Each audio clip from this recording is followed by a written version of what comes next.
Okay, welcome back everybody to the worldwide headquarters of Marketing Mischief and Mayhem. We have a great show for you today with a brilliant marketer that I'm so happy said yes. A little introduction for Saurabh. If you mixed Don Draper, MacGyver, and a dash of Tony Stark, and then gave him caffeine and an 8-figure tourism budget, you'd get today's guest. Saurabh Sharma, who has sold plastic surgery like it's luxury fashion, turned burn treatment into AI-powered sci-fi, and convinced international travelers that Northern California is basically Disneyland with wine. He's taught at Berkeley, marketed for the 49ers, and might actually have a side gig as a Marvel villain. We just don't know yet. Buckle up. Saurabh doesn't just disrupt industries, he seduces them. How about that? Thank you, Russell. It's my pleasure and to be here and also to have some contribution to all the amazing people that are listening. Thank you, Saurabh. That's wonderful. So we're just going to go ahead and jump right into it as we always do. No BS, just straight talk in marketing. All right. So you've marketed AI before it was cool. And now when it's cool but a little confusing, what's the biggest myth about AI-powered brands today? Wow, this is a great question. My experience in AI includes automation anywhere, as well as ServiceNow, which is a workflow AI company. And then, and now, what has happened is there's been a lot of agentic AI companies, and many of them are in that misconception that, they're all kind of looking the same and sounding the same. And the aspect of go-to-market, how are we different? What is the benefit for customers? I think those still have not exactly been sorted in many of these companies. And the greatest myth is because many of the founders are engineers or coders by training. So their experience with marketing is somewhat cliche, that anyone can do marketing, or the marketing department sometimes in many of these companies is filled with somewhat, fresh college graduates who are interning as marketing folks and are now being asked to go to market for these companies. So I think those are some of the situations internally. But the other great myth in culture about AI is that it's going to just come in and take away all of our jobs. I mean, that may happen in a decade. But right now, I think all of us have to embrace AI as a collaborator. Whether you're a writer or art director, strategist, or a founder of one of these agentic AI companies, we should be leveraging this to learn more about customers, the customer journey, and anything else that we want to educate ourselves with. Let me ask you that always brings up a question for me that has been debated, especially amongst my team, is if we start having AI create brands and AI is going to be accessing the same insights, right? Let's say we're launching another AI cybersecurity company for argument's sake. If they're all coming from the same insights and it tends to develop things the same way, aren't we going to find a lot of brands looking and sounding awfully alike? Russell, this is exactly what's going on right now. Mm-hmm. And this is a huge challenge for many of the leaders of these AI companies to kind of say, hey, we are all using ChatGPT for that content marketing, and we're all sounding the same, and Google isn't sending us the traffic we thought we would get. So I think there is a problem regarding that. So totally, I still feel there's a huge value for example, for content marketing to help, connect the technology with humans and with human aspiration, where, and the way to solve it is to have the human in the middle. So the human has to be part of the marketing, the whole thing. Writers, art directors, creatives have to harness these tools that are out there, but kind of go back to it saying, hey, is this story relevant to this audience? And also AI and AI tools are only looking backwards to what has come before. Mm-hmm. And only the creatives and the human minds can look into the future and say, this is how this technology is going to solve the problems the real life problems that people are facing today and tomorrow. And so the human has to be completely involved in all this content marketing. And it cannot just be outsourced to, these platforms to just, and the duplicitous content, as you mentioned, is a real problem. Yeah. And differentiation is key, because these companies, there's more than one AI agentic company doing similar things. And it's getting to be a cluttered marketplace, just like it is with regular brands and regular supermarkets that we had to go to. So it's no different in positioning the product or the market. So, but you need to have real marketing superheroes to bring their experience and knowledge to help differentiate this. Yeah, it's been a big concern of mine, and we've been doing tech advertising here at Theory SF for quite a while, is that it's all looking the same. It's all feeling the same. I'm seeing a lot of brands, especially ones that were just funded, that immediately default to functional communications. Here's what we do, right? Clearly driven by a pipeline and metrics that they have to deliver. They're not creating brands, they're creating communications, performance-based communications. And that's been going on for a while now, regardless of AI. But now with AI, I sense that trend is going to increase. As we know the story in corporate America, we always have to do more with less, right?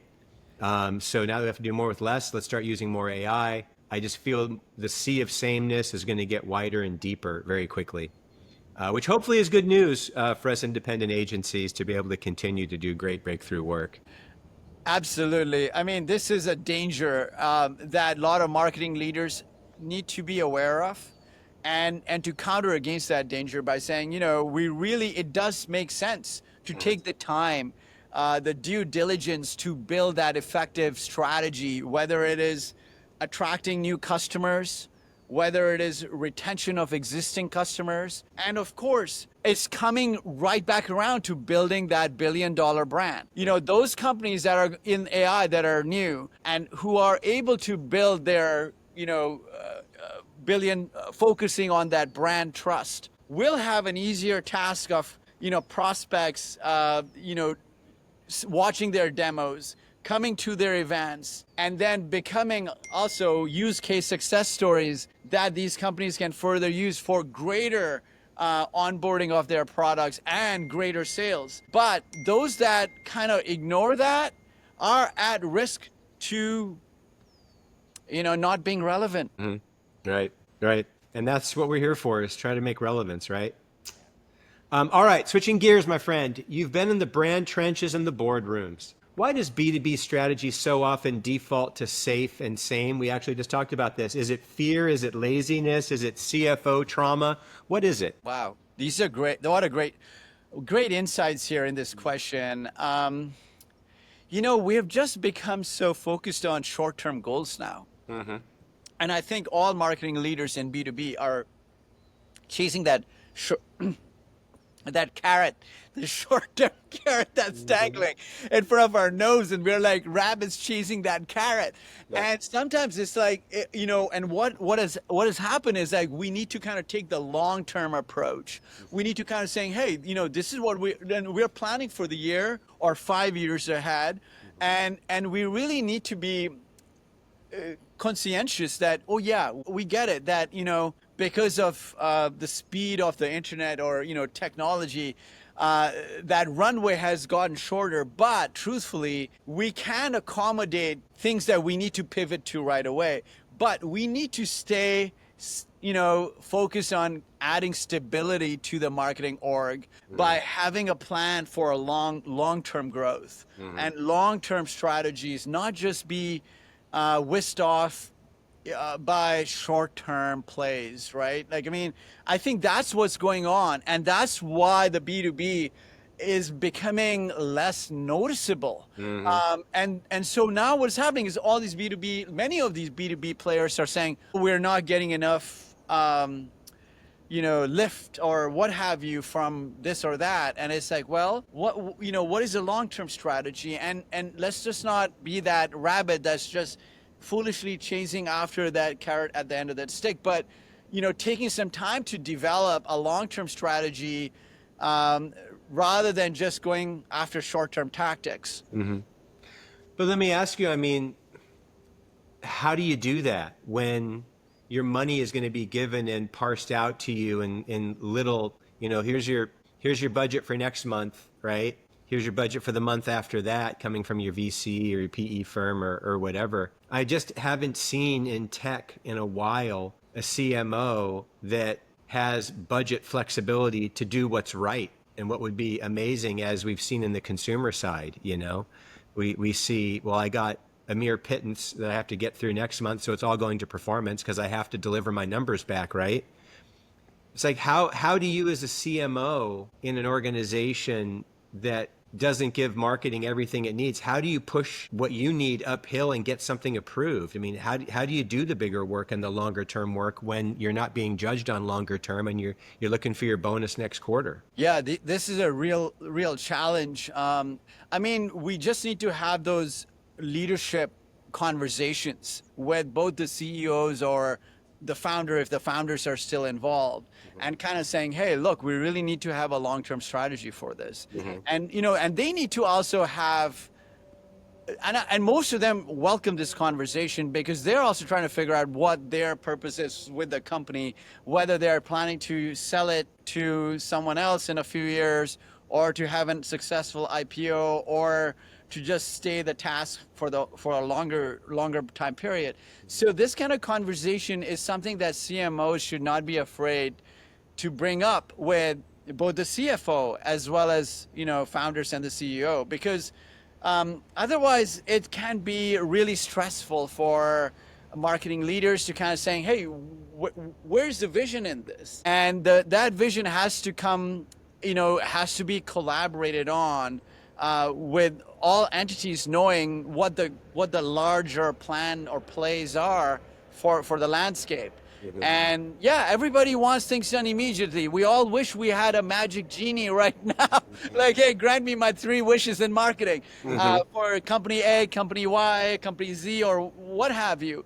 But we really need to think strategically and get back to that roadmap of building that brand. I think in 2025 and going into 2026, building that brand is going to be just as relevant as performance marketing, because building that brand trust is going to be key in retention of those customers. Or all that effort that marketing leaders put into success stories, etc., content marketing, it becomes, it is going to be, and it's going to be validated by the results that they get. They are going to, we are all going to get those numbers by sticking to these kind of true and tried pathways that have resulted in growth and potentially hyper growth. But we have to stick to our reasons for that and not be distracted by consumer short-term trends, etc. Like, there's a lot of tools that all leaders can use now to see where those trends are going. How are we, a company A is being referred to in social by our fans and our customers, and how are we, how do we compare with our competitors? What are the terms and words that people are using for our competitors versus us? So that, the good news is that it isn't in a vacuum anymore, and it isn't like an ivory tower that we can just exist in without insights available to us. So now we do have these insights available, whether it's digital tools like Meltwater that give us like this kind of a roadmap saying, oh wow, like this is really interesting. So we aren't just drinking that Kool-Aid ourselves about the company. We are able to really shape strategy for social media, strategy for content, strategy for campaigns, strategy for events, whereby we can be seen as a thought leader and an emerging leader in a category, so that the customers can feel like, wow, we want to stay in touch with this company. We are interested in, B2B efforts that they are putting out, and it isn't just noise. All right. There's a lot there. All right. So B2B marketers love to say we're a challenger brand. right? But then they run ads that look like they were pulled right from a stock photo generator. What does the actual challenger strategy look like today? How are you a challenger? Yes, this is such, there's so much here. You know, this is a real world problem that so many CMOs face, so many marketing leaders face, which is like, can I just go and use the same image bank that everybody else is using?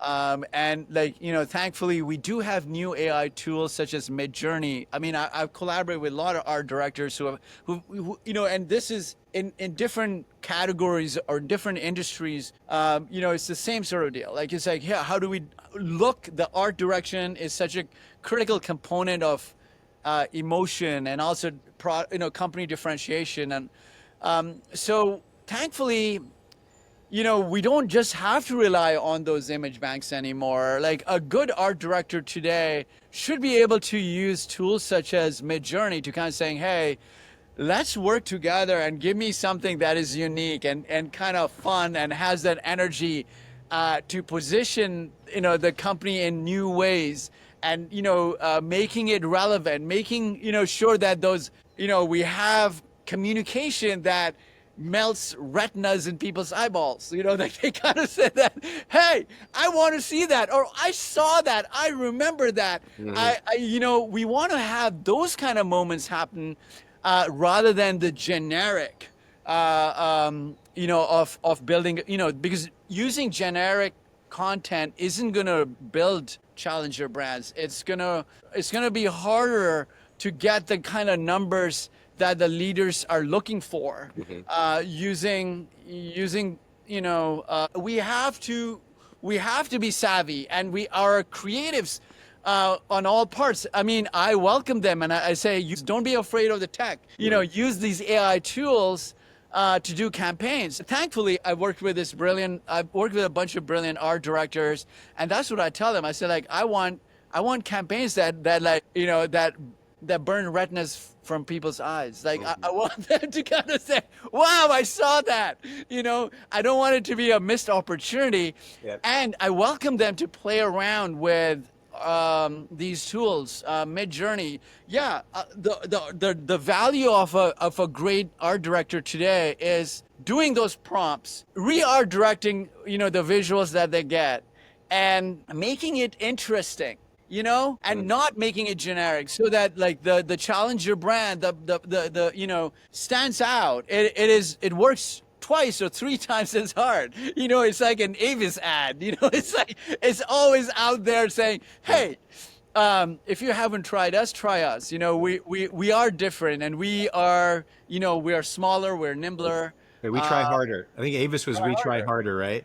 You know, it's funny. I heard back in the day that the challenger brand strategy, and I remember I got introduced to it when Saturn cars launched for the first time. I remember reading case studies about this. I mean, it wasn't just the visual and the art direction, it was the whole brand was challenger. And the idea was that literally every element of their business, you look at the industry that's competing in and you identify the core moving parts of how this industry works that isn't appropriate anymore. And then you do a 180-degree different strategy for that. So for instance, I remember with Saturn, you know, there was a concern that women felt intimidated walking into a car dealership and having to negotiate, right? So what does Saturn do? They look out. So, okay, this affects women in a negative way. So we're going to have no haggle pricing, right?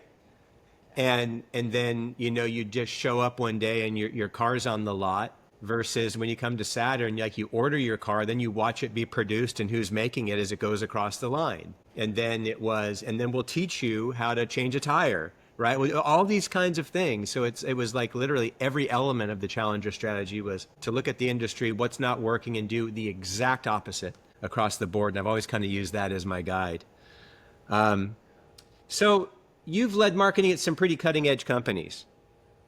How do you balance hype and honesty when your product is smarter than most people? You know, this is part of it is like, we need to have the right team members, because having the right writers, art directors, are integral to our success as marketing leaders, or for any company. To think that they can exist in today's world without marketing, completely diluted. And to fact, for me, I personally feel that I've been lucky enough to have collaborated with a bunch of really amazing folks, and we still find ways to connect and collaborate together. Everything from like UX, UI, content marketing, and packaging design, social that is interesting, that people go like, wow, this is like, I want to click, or integrated campaigns. It comes down to like human insights and people who have a natural ability or to really try, or an ear for the customer, and kind of and that skill is so important. So for me, it's my team. My team is critical to my own success, but even more so to the mission of the company. Okay, well, that kind of leads me right into my next one. You know, the companies you've been associated with, Labelbox, Constructor, MetaMap, and so forth, they're all solving very complex problems. How do you make your messaging, punchy and break through without just dumbing it down? Yeah, I still, believe in the value of copy. I still bring in copywriters. I have a bunch of them that have gotten like some serious experience. I bring them in, I give them financial what they need, and I set them loose. I think it's so important. People read what is of interest to them. And we as marketing folks, we have to deliver on that promise. If we, and I think to those people out there who think like, AI is going to write your copy. I mean, please, don't be fooled by that. Use real writers who are extremely skilled at this, because they're going to help you with the sales. That copy is going to sell. And unfortunately, if you do use AI copy on your website, right now Google is redoing all of their spiders, so that they now know content that has been written using ChatGPT, etc., so that you're not going to get the SEO organic lift. And that is really, really key for discoverability, regardless of which category you're in. So I would really urge people to find writers, and whether you're in the Bay Area or in New York or in Florida, find those writers are out there, and they're extremely skilled at what they do. I really highly recommend that. Okay. So what's your go-to method for injecting creativity into a team that's been staring at spreadsheets too long? Having fun. I think fun is why we got into this business. It is still critical for, people to do things off-site, get together. These ideas come when we're taking a shower, walking a dog, sometimes even changing a diaper. I mean, look, we are in the life business. In marketing, we are helping connect humans with very interesting and innovative products and services, digital and in the real world. Yeah. And so, and it's only through like the creatives living a lot can they go out there, live their lives, do what they have to do, and come back, and they bring something from their life experiences that is culturally relevant. And is culturally relevant to building billion-dollar brands and multi-billion dollars in sales. Yeah. I got to tell you a funny story. I'm not sure which agency did this, but there was an agency that had the Speedo account, Speedo swimsuits. Yeah. And rather than just taking a creative brief into a conference room and briefing the team, as is usual, the account director made everybody put Speedos on and jump into a swimming pool and have a briefing in a swimming pool. That I thought was so clever, because I don't think you really get the Speedo thing until you have one on. Yeah. Not that anybody's, running out there looking to put a Speedo on unless they're an athlete, and really needing to wear it. But I think in terms of breaking people out of their usual environments where usual thought processes happen, being out in new places, actually having a brand experience, and putting on a Speedo and jumping in a swimming pool is definitely a brand experience, right? I think there are some ways that you can start to do what you said, to inject some fun and creativity into even how we are concepting in the very beginning of our campaigns, right? So So, all right. that's hilarious, Russell. I mean, Yeah. I wish more companies would do stuff like that Yeah. because, because then people are like, the creatives are walking in or, wearing the product in that Yeah. case, or Yeah. walking the shoes of a customer. Yeah. And, yeah, that's so valuable. Well, I got to tell you, I was consulting for an agency years back, and they had an automotive account, and I was consulting on a senior level on this account, and I asked the creative teams who were concepting, I said, have you even driven this car? They're like, no, so they're literally sitting in an office, imagining what it would be like, and I'm like, no, man, seriously, forget this. So I threw them in the back of my car. We drove to a local dealership. Like, how can you possibly market a product when you haven't even touched it? And I see a lot. Well, I shouldn't say I see a lot now, but I did see a lot of that happening at some agencies that I was helping out on a consulting basis, like I said, years ago. So we had to cure that. All right, switching gears, my friend. What's a bold marketing risk that you took that completely paid off, and one that failed gloriously? Early in my career, I came into the foot cone and belting office. I Was that wanted to work San Francisco? in the legendary FCB That's all office. right. We didn't. I didn't. Why didn't we say hi?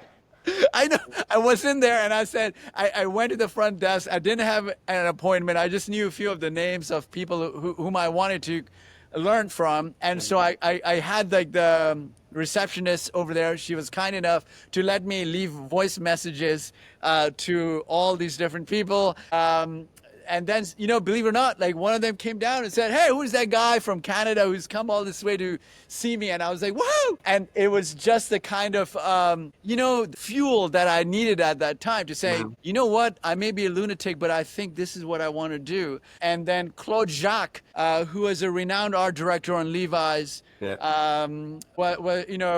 he was like, hey, come back and see me. I went back to Toronto, sold off everything I owned in my apartment, got rid of my apartment, and then I came out here just to do like an internship. And then the disappointment was that, the agency was having some issue with the Levi's account. So I wasn't able to get that even like an unpaid internship. I came here legally. And I had at that time, I had like 6 months to find a job in my career. But I was lucky enough to make that happen. I ended up getting a job at Gray San Francisco. And I was able to do like 24-hour fitness, like major ad campaign for them that got seen and helped me launch my career. And I'm so grateful for that. I'm so grateful for Claude. Had I not even had that conversation, I don't know where would I have gone. I may have just stayed in Canada and shoveled snow. I think you made the right choice. All right. So if you had $1 for every time someone said, we just need to educate the market, how rich would you be? And what would you actually do instead? Yeah. We have to look at the customer journey and the insights about, what I would do instead is go and talk to, would ask them, who's your ideal customer? I think one of the major miscommunications that happens in a lot of B2B companies is that what CEO thinks who the customer is. The marketing person thinks what the customer is. The marketing tries to find that customer. Then you go and talk to the salespeople and they're like, no, that's not the customer. This is the customer. And so I think like finding a way to get the truth from the people who are either in the sales to saying, hey, look, we're in marketing. We should be, but oftentimes there are silos. And so the marketing doesn't talk too often to the CEO. And then sometimes there's that disconnect between marketing and the sales. So one of the first things that I would do is try to get that ironed out so that we can all be on the same map as to who really is the customer, who really are we marketing to, and what is actually working and what isn't working. And I think like that is one of the first things that I will, like as in a leadership role is, what we need to kind of have that being congruent. Okay. All right. Last question. If you were launching a B2B brand today, which I know you are, what's the first thing you'd not do that everyone else still insists on? Yeah, everyone is so focused on ROI and quick wins. And while I appreciate that, I still think it's important to kind of have like the grounded approach where you're like, what are we really about? how are we really different in our category? And where do we really want to go in 3 to 5 years? And these are the tough conversations that take sometimes a week, 2 weeks, or maybe the first 30 days, because we really have to boil it down to having the clarity in this, like who are we as a company? So are you saying that's not happening right now enough? It's not happening enough. There's so much reactivity. There's so much just let's go and follow what someone else is doing, and that's what is actually is like, we can see what competitors are doing. Let's not copy those. And to all the people out there who are struggling in this situation, you have the power to not do that. Don't just because, don't just become another kind of like, just do it, find that appropriate just do it slogan for your brand and for your company. And don't just follow, like if there's a leader in there, don't just follow blindly what, sometimes it happens. People are like saying, oh, look, this is how our competitors are doing. But let's not be focused on the competitors. Let's be focused on having like genuine clarity on what we are about, what the purpose of our products are, and like, how are we really helping humans live better? So we really have to focus on like, how are we really helping the customer live better in some way? And find and build that brand guidelines or the product guidelines, and then, have that be tailored into a customer-centric, whether it's segmented marketing, but tailored to the customer, not that, no longer do like one size fits all, which oftentimes may seem an easier route, and, maybe something what some of the leaders are used to. But I would say, even if it takes a little longer to discover what is the purpose of the company and how it aligns more closely with the ideal customer, I think it is worth spending 30 days doing that as a part of the discovery per se. And even like, having conversations with that customer out there. For example, I was at some point I was working at Adobe launching like Photoshop stuff. And I actually put together like a questionnaire that I wrote. I went on the weekend to the supermarket and I spoke to a bunch of kids and say, hey, how are you doing? Where are you going for summer holidays? If we gave you, what are the problems that you have with Adobe? What are you looking forward to a product? And what I got were some insights about, hey, we don't just need a place to add filters to our photos. We need a place where we can store our pictures as well. And so I went back and I said, we need to put 2 gigabytes of storage to the product. Now, it had resistance at first because it included, buying servers, but it helped like Photoshop.com become successful and getting that Gen Z audience to kind of saying, hey, this is the tool that I use for my photo editing. And it really helped, both the freemium product launch and the premium product launch. So but it would never have happened if I didn't just get off my get out of the office and even on the weekend went and did my own R&D.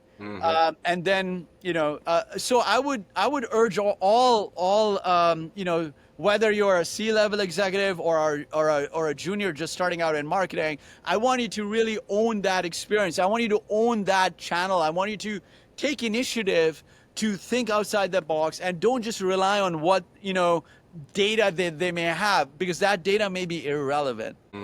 Okay. All right, Saurabh. We are at the time. We have a new segment, the lightning round. All right. So I'm going to ask you a series of questions. I need the first thought that comes to your head. Let's go. Are you ready? Absolutely. Most overused word in B2B marketing right now? ROI. Worst meeting, growth marketing sync or brand architecture workshop? Brand architecture workshop. It just seems so, yeah. What's your guilty pleasure brand? The one you admire but maybe shouldn't? Wow. I think, there's a company in San Francisco. They make CAD products, and I think I like their stuff, and I'm blanking on their name, but it's what's they make CAD products, and the lady there has been pretty effective at that. I think they're trying to do some good work in the category, because it is for building new kinds of products and leveraging their tools for doing design. All right, so that's your guilty pleasure? That's my guilty pleasure. All right. Which brand would you trust to do your eulogy? Claude AI, maybe. Wow, okay. You can ban one B2B marketing cliche forever. What dies today? The intern can do the GTM. If Constructor were a cocktail, what would be in it? I would still say some gin and tonic. It's got to have some fizzle. It has to have some fizz. But the construction, I would say it would also have some reading. I mean, I still would tell a lot of folks to get back to falling in love with reading and writing, the craft of reading something that interests us and writing something as a part of our own reconstruction of who we are, and our own rebuilding our identity from both positive and negative experiences that we have in all aspects of marketing. Hold on, dude. I'm talking about a cocktail. What are you talking about? Well, I would. Okay, I would go for the gin and tonic. Okay, fair enough. Would you rather write 50 LinkedIn thought leadership posts or live through another rebrand? The personal rebrand is probably what I would prefer. I think that this is becoming very effective in terms of staying relevant and reinventing who we are. Including using the kind of terminology that we use when we talk about ourselves. Mm-hmm. Okay. So, yeah. So what's a marketing hill you would die on? I still love campaigns, and I still am, that's what I think moved me before I got into marketing. I saw the great legendary ads coming out of Footcone, etc. And and some of the British agencies and some Canadian agencies as well. So I still have a deep love for that. And so that's the hill, because I feel it's still important to have campaigns that make people notice a company or a brand. I'm with you. I agree. Okay, so you're now the CMO of Skynet. Remember Arnold Schwarzenegger? Yeah. Movie. All right. You're now the CMO of Skynet. What's your first campaign tagline? Maybe it is live a lot, baby. Oh my God, okay. Finish this sentence. B2B marketing would be 10 times better if we all just... listen to the audience. Imagine that. Saurabh, you have been wonderful. Thank you so much for joining me on the podcast today and sharing your insights. It's been an absolute joy. And I'm so happy that we've met, and I'm sure we'll be friends moving forward. So I'll definitely let you take me out for some drinks. But thank you so much for your time. I appreciate it today. Yeah, thank you so much, Russell. I really appreciate it as well. And I love this platform. So yeah, happy to be helped.